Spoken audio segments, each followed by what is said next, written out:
একটি জঙ্গলে সকল প্রাণীরা মিলেমিশে বসবাস করত। এরা একে অন্যের কোনো ক্ষতি করত না, কোনো কারণ ছাড়া। কারণ ওই বনের পশু রাজা সিংহ এই আইন তৈরি করেছে, অবলা প্রাণীদের অযথা না হত্যা করা। আমার তৈরি করা এই আইনটার কারণেই আজকে জঙ্গলের এত সুখ আর জঙ্গলটা এত শান্ত। কেউ যদি আমার এই আইন লঙ্ঘন করে তাহলে তাকে কঠিন থেকে কঠিনতর শাস্তি দেব। ওই জঙ্গলে থাকতো একটি ধূর্ত শিয়াল। শিয়ালটি অনেক চালাক ছিল, সে কারো কোনো কথাই শুনতো না। একদিন শিয়ালটি একটি গাছের ছায়ার নিচে বিশ্রাম নিচ্ছিল। হঠাৎ করেই সে একটি ছাগল দেখতে পেল।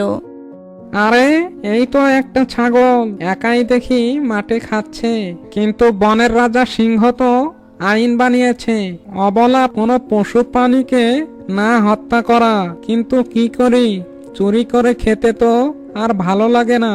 মানুষেরা ধরতে পারলে অনেক মারে।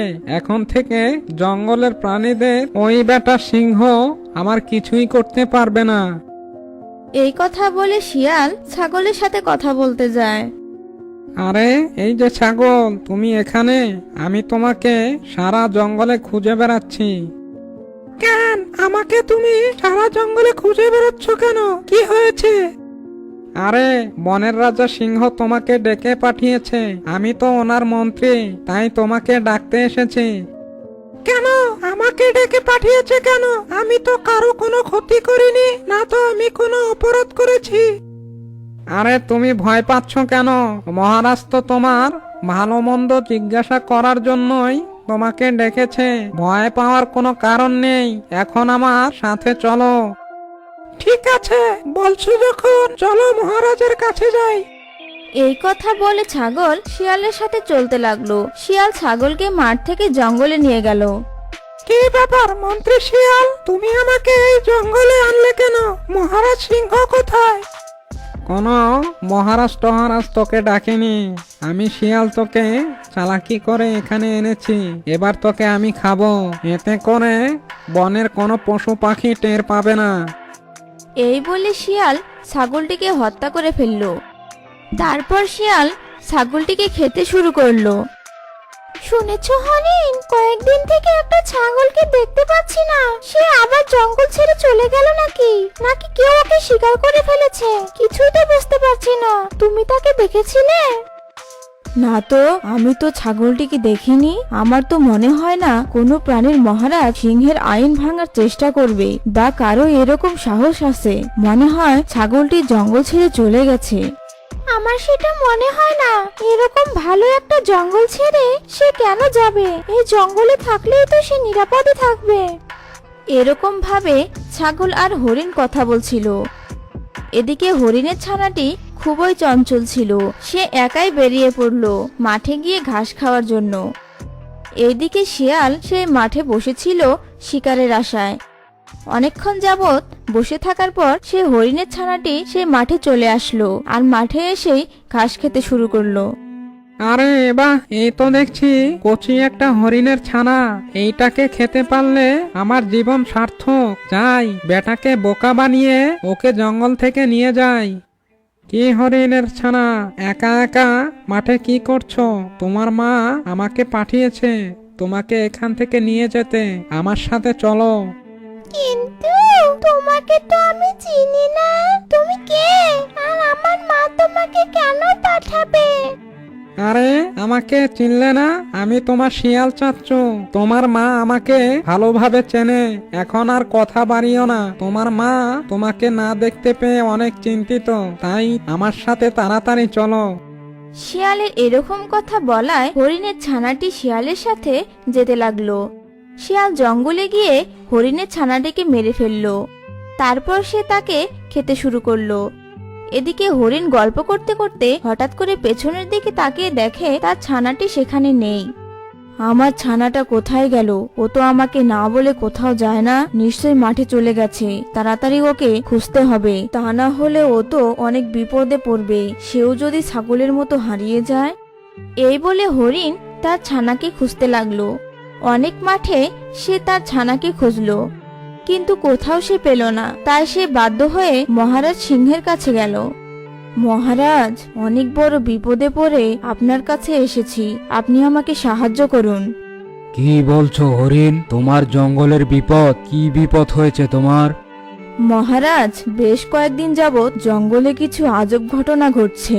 কয়েকদিন আগে একটি ছাগল গায়েব হয়ে গেছে, আর কিছুক্ষণ আগেই আমি আমার ছানাকে হারিয়ে ফেলেছি, আর ওকে খুঁজেই পাচ্ছি না। সে আমাকে ছাড়া কোথাও যায় না, মনে হয় তাকে কেউ শিকার করে ফেলেছে, কিন্তু আপনার জঙ্গলে তো শিকার করা মানা।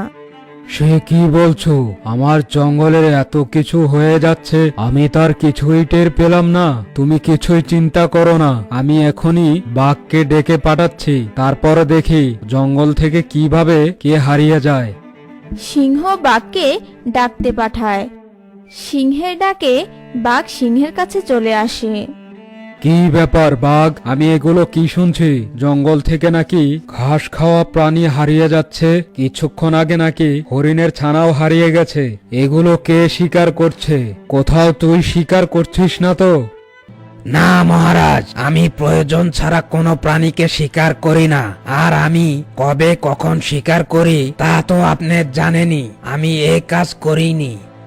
তাহলে কার এত বড় সাহস যে আমার জঙ্গল থেকে আমার প্রজাদের অত্যাচার করছে? আমার মনে হয় কোনো শিয়াল চালাকি করে আপনার প্রজাদের বোকা বানিয়ে খেয়ে ফেলছে। তা না হলে মাঠে ঘাটে শিকার করত কোনো ভয়ানক প্রাণী থাকলে। ঠিক আছে, আমি শিয়ালকেও ডেকে পাঠাচ্ছি। এই বলে সিংহ তার দুধ পাখিকে শিয়ালের কাছে পাঠিয়ে দিল। পাখিটি শিয়ালের কাছে গিয়ে শিয়ালকে ডাকলো, কিন্তু শিয়াল রেগেমেগে বলল, আমি তোর ওই মহারাজকে মানি না। ও কি একটা আজব আইন বের করেছে, গিয়ে বল তোর মহারাজকে আমি যাব না। এখন যদি আমি আপোষেই যাই তাহলে ওই বেটা আমাকে অনেক শাস্তি দিবে। ওই দুই প্রাণীকে আমি খেয়েছি, কিছু করতে পারলে করুক তোর মহারাজ।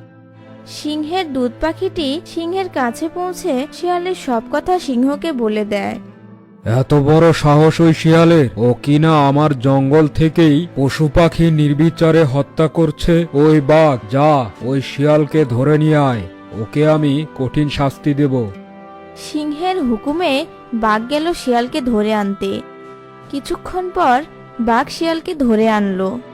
তুই নিজের মুখে স্বীকার করেছিস যে তুই আমার আইন ভঙ্গ করেছিস, আর হরিণের ছানা আর ছাগলটিকে তুই খেয়েছিস, তাই তোকে আমি মৃত্যুদণ্ড দিচ্ছি। তোকে দেখে অন্য প্রাণীরাও শিক্ষা পাবে।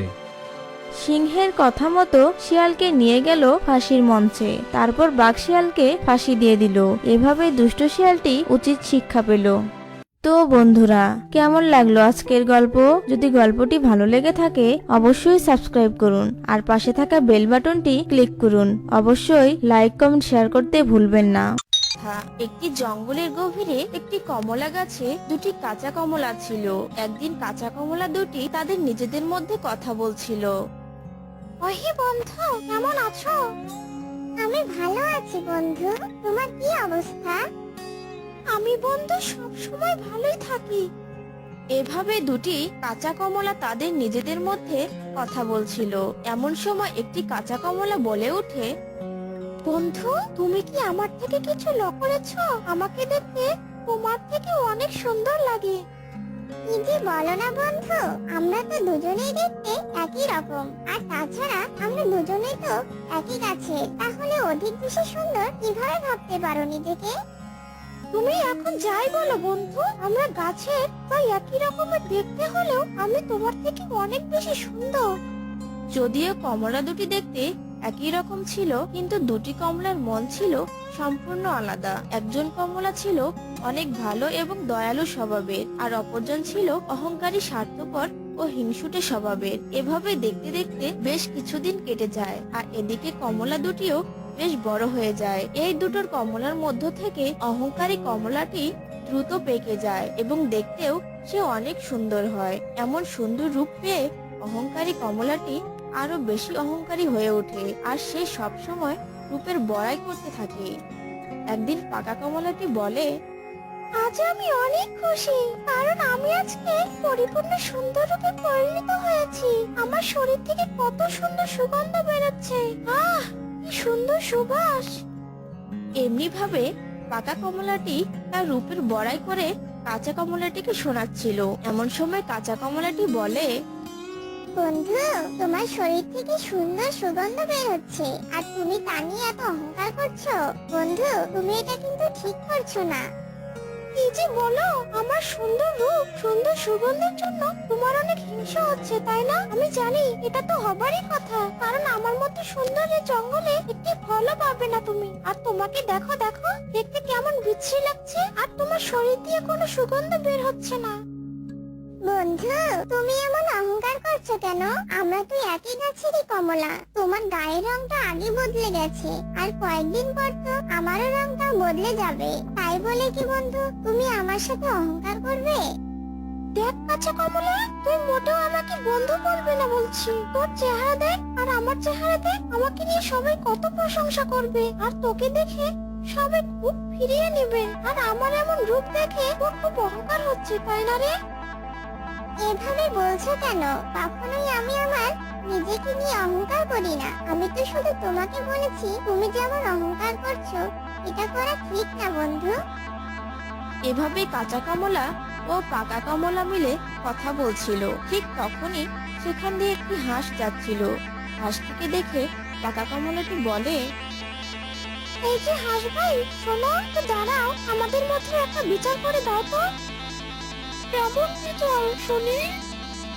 আচ্ছা হাঁস ভাই, বলো তো, আমাদের দুজনের মধ্যে তুমি বেশি কাকে মূল্যায়ন করবে? পাকা কমলার এমন কথা শুনে হাঁসটি একটু চিন্তায় পড়ে যায়, আর তারপর বলে, যেহেতু তোমরা একই গাছের দুটি কমলা, আর তোমার গায়ের রং একটু আগে বদলে গেছে, কিন্তু কাঁচা কমলার গায়ের রঙও কিছুদিনের মধ্যে বদলে যাবে, তাই আমার কাছে তোমরা দুজনেই সমান। এমন কথা শুনে পাকা কমলাটি অনেক রেগে যায় আর বলে, আমি জানি হাঁস ভাই, তুমি ওই কাঁচা কমলাকে খুশি করার জন্য মিথ্যে কথা বলছো। না পাকা কমলা, আমি মিথ্যে বলি না, কারণ মিথ্যে বলে তো মহাপাপ। আমার কাছে যেটা সঠিক মনে হয়েছে আমি সেটাই বলেছি মাত্র। মূর্খ হাঁস কোথাকার, এখান থেকে যা বলছি তাড়াতাড়ি যা। এত অহংকার করে ভালো নয়, মনে রেখো পাকা কমলা, অহংকারই পতনের মূল। এমন কথা বলে হাঁস সেখান থেকে চলে যায়। বেশ কিছুক্ষণ পরে একটি কাক বিশ্রাম নেওয়ার জন্য ওই পাকা কমলার ডালে এসে বসে। আর তখন পাকা কমলাটি অনেক রেগে যায় আর বলে, এই বাজে কাক, তুই আমার ডালের উপরে এসে বসেছিস কেন রে? তোর গায়ে নোংরা যদি আমার শরীরে এসে পড়ে তাহলে তো আমার সৌন্দর্য নষ্ট হয়ে যাবে। যা, ভাগ এখান থেকে, যা, ভাগ বলছি। তখন কাকটি বলে, পাকা কমলা ভাই, আমি অনেক ক্লান্ত, তাই তো একটু বিশ্রাম নিতে আমি এখানে বসেছি, আর আমি একটু এখানে বিশ্রাম করে চলে যাব। কাকের এমন কথা শুনে পাকা কমলাটি আরো রেগে যায় আর বলে, মূর্খ একটা, বিশ্রাম নিবি তো আর কোনো জায়গা পেলি না তুই। বিশ্রাম নেওয়ার জন্য কি আমার ডালটাই চোখে পড়লো? এমন করে কথা বলছো কেন বন্ধু? কাক ভাই তো আমাদের কোনো ক্ষতি করছে না, শুধুমাত্র একটু বিশ্রাম নেওয়ার জন্যই তো বসেছে নাকি? চুপ কর গাধা, তোকে বলেছি না আমি, তুই আমাকে একদমই বন্ধু বলবি না, আর আমার ব্যাপারে তো নাক না গলানোটাই ভালো হবে, বুঝেছিস? কাক ভাই, তুমি আমার এদিকটাতে এসে বসো, আর যতক্ষণ ইচ্ছে ততক্ষণ তুমি এখানে বসে থাকো। এই বাজে কাক, তোকে বলছি না এখান থেকে চলে যেতে? দূর হ বলছি, দূর হ। ইস, আমার শরীরটা গন্ধ করে দিল। এরপর কাকটি কাঁচা কমলার ডালে গিয়ে বসে আর বলে, ধন্যবাদ কাঁচা কমলা, তুমি অনেক ভালো, আর ওই পাকা কমলা অনেক অহংকারী। অহংকার যে সর্বনাশ ডেকে আনে, তাই অহংকার করাটি একদমই ঠিক না। হ্যাঁ কাক ভাই, তুমি একদমই ঠিক বলেছো। আচ্ছা কাঁচা কমলা ভাই, অনেক তো বিশ্রাম নিলাম, আমি বরং এখন চলি। এমনি বলে কাক সেখান থেকে উড়ে চলে যায়। একদিন এক ছাগল ছানা মনের দুঃখে কাঁদতে কাঁদতে সে কমলা গাছের নিচে এসে দাঁড়ায়। আর সেখানে ছাগল ছানাটি সেই গাছের নিচে দাঁড়িয়ে দাঁড়িয়ে অনেক কান্না করতে থাকে। ছাগল ছানার এমন কান্না দেখে পাকা কমলাটি অনেক রেগে যায় আর বলে, এই ছাগল ছানা, এখানে এসে কেন বিরক্ত করছিস আমাকে? তোর কান্নার দরকার হলে দূরে গিয়ে কান্না কর। ইস, আমার মাথাটা একদমই ধরে গেল। পাকা কমলা, এইটুকু একটা ছাগল কান্না করছে বলে কোথায় তুমি ওকে থামাবে আর কষ্টের কথা শুনবে, তা না করে তুমি ওর সাথে এমন খারাপ ব্যবহার করছো। আসলে তোমার থেকে এর ভালো আর কি বা আশা করা যায়? এরপর ছাগল ছানাকে কাঁচা কমলা উদ্দেশ্য করে বলে, কি হয়েছে তোমার? তুমি এমন করে কাঁদছো কেন? তোমাকে কেউ মেরেছে নাকি? ছাগল ছানা জবাবে বলে, না, আমাকে কেউ মারে নাই। আমার মা আমাকে অনেক বকেছে, আর তাই তো আমি কান্না করছি। আর আমি বাড়িতেও আর ফিরে যাব না। এমনি এমনি মা তোমাকে বকবে কেন? নিশ্চয়ই তুমি কোনো অপরাধ করেছো। অপরাধ? হ্যাঁ, তা অবশ্য একটু করেছি। তাই বলে কি আমাকে বকবে বলো? এখন আমাকে বলো তো, তোমার মা তোমাকে শুধু বকে নাকি আদরও করে? আমার মা তো আমাকে অনেক আদর করে আর আমাকে অনেক ভালোবাসে। দেখেছো, তোমার মা তোমাকে কত ভালোবাসে, কত আদর করে, আর তুমি কি না বাড়ি ছেড়ে চলে যাচ্ছ?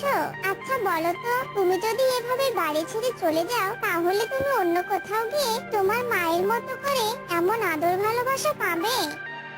কাঁচা কমলার এমন কথা শুনে ছাগল ছানা কান্না থামিয়ে বলে, হ্যাঁ সত্যি তো, আমার মায়ের মতো করে তো কেউ ভালোবাসবে না। এমন করে তো কখনো ভেবে দেখিনি। এখন তো ভেবেছো, তাই বলছি কি, তুমি তোমার মায়ের কাছে ফিরে যাও, হয়তো তোমার মা তোমাকে খুঁজে বেড়াচ্ছে। এমন সময় পাকা কমলাটি বলে, এই যে ছানা, তুমি মোটেও ওই কাঁচা কমলার কথা শোনো না, কিন্তু তোমার মা তোমাকে একটু ভালোবাসে না, আর তাই তোমাকে অনেক বকেছে। তুমি বাড়ি ছেড়ে চলে এসেছো বলে একদমই ঠিক করেছো। ঠিক এমন সময় ছাগল ছানাটির মা ছানাটিকে খুঁজতে খুঁজতে সেখানে চলে আসে, আর তার ছানাকে পেয়ে ছাগলটি অনেক খুশি হয়। আর তখন ছাগল বলে, বাবা, আমি তোকে বকেছি বলে অনেক মন খারাপ হয়েছে, তাই না? আমি তোকে আর বকবো না। এখন তুই বাড়িতে চল বাবা, আমি তোর পছন্দের ঘাস এনেছি, চল বাবা। এদিকে কাঁচা কমলাটি বলে, এখন দেখলে তো, তোমাকে তোমার মা খুঁজে বেড়াচ্ছে। হ্যাঁ কাঁচা কমলা, তোমাকে অনেক ধন্যবাদ। তোমার জন্য আমি আমার ভুল বুঝতে পেরেছি। তুমি অনেক ভালো। এখন তাহলে আমরা চলি। এমন কথা বলে ছাগল ও ছাগল ছানা তাদের বাড়ি যাওয়ার উদ্দেশ্যে চলে যায়। তখন পাকা কমলা ও কাঁচা কমলাকে বলে, ওহ, যত সব আদিক্ষিতা। এরপর বেশ কিছুদিন কেটে যায়, আর এদিকে কাঁচা কমলাটি পেকে অনেক সুন্দর হয়ে যায়, আর অহংকারী পাকা কমলাটির শরীর শুকিয়ে গেছে, অনেক বিশ্রী হয়ে গেছে, আর তার শরীরটা পোকামাকড় দিয়ে বাসস্থান হয়ে যায়। এমন খারাপ অবস্থা দেখে সেই অহংকারী কমলাটি কান্না করতে করতে বলে, হায় হায় হায়, এ কি অবস্থা হলো আমার? আমি তো দেখতে অনেক কুৎসিত হয়ে গেলাম। সময় পরিবর্তনের সাথে সাথে তো আমিও পরিবর্তন হয়ে গেছি। এমন কথা বলতে বলতে অহংকারী কমলাটি অনেক কান্না করতে থাকে, আর এদিকে পাকা কমলার রূপে কাঁচা কমলাটি বলে, দেখেছো বন্ধু, আজ তোমার কি অবস্থা হয়েছে? একসময় তুমি তোমার এই সুন্দর রূপ নিয়ে অহংকার করতে, আর এখন দেখেছো তোমার শরীরের কি অবস্থা হয়েছে। তাই বলি কি বন্ধু, যার শুরু আছে তার কিন্তু শেষও আছে। আজকে তুমি আমাকে যেমন দেখছো, কাল আমি তেমন থাকবো না, আর এটাই স্বাভাবিক। এরপর ওই অহংকারী কমলাটি অনেক দুর্বল হয়ে যাওয়াতে গাছ থেকে ছিঁড়ে মাটিতে পড়ে যায়, আর সেখানেই মারা যায়। তো বন্ধুরা, দেখলে তো, এই গল্প থেকে আমরা অনেক কিছু শিখলাম, যে রূপ থাকলেই অহংকার করতে নেই, আরো উপকার করতে না পারলেও ক্ষতি করা ঠিক না। তো বন্ধুরা, কেমন লাগলো আজকের গল্প? যদি গল্পটি ভালো লেগে থাকে অবশ্যই সাবস্ক্রাইব করুন, আর পাশে থাকা বেল বাটনটি ক্লিক করুন। অবশ্যই লাইক কমেন্ট শেয়ার করতে ভুলবেন না।